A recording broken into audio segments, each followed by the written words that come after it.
మొట్టమొదటి factory outlet Mukunda jewellers ఈ నెల 11న సోమాజిగూడలో గొప్ప ప్రారంభం. కుకట్పల్లి, ఖమ్మం, కొత్తపేట. ఏపీలో అధికారంలోకి వస్తే మహిళలకు ఆర్టీసీ బస్సుల్లో ఉచిత ప్రయాణం కల్పిస్తామని కూటమి హామీ ఇచ్చిన విషయం తెలిసిందే.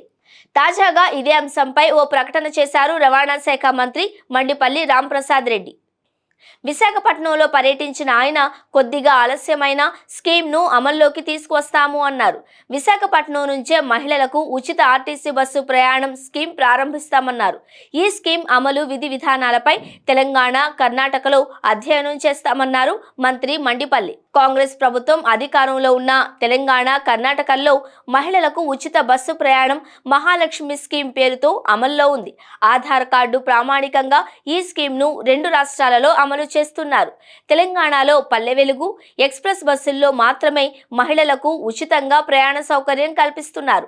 ఆధార్ కార్డు ఉంటే రాష్ట్ర సరిహద్దుల వరకు ఉచితంగా ప్రయాణం చేయవచ్చు. ఇందులో భాగంగా మహిళలకు 0 టికెట్ జారీ చేస్తారు. తెలంగాణలో డీలక్స్, సూపర్ లగ్జరీ బస్సుల్లో మహిళలకు ఉచిత ప్రయాణానికి అనుమతి లేదు. అయితే తెలంగాణ, కర్ణాటకలోనూ ఈ పథకంపై విమర్శలు వస్తున్నాయి. సరిపడా బస్సులు వేయకుండా ఇబ్బందులకు గురి చేస్తున్నారన్న ఆరోపణలు ఉన్నాయి. ఇక ఏపీలో మహిళలకు ఆర్టీసీలో ఉచిత ప్రయాణంపై ఎలాంటి నిబంధనలు పెడతారు అనేది ఆసక్తికరంగా మారింది.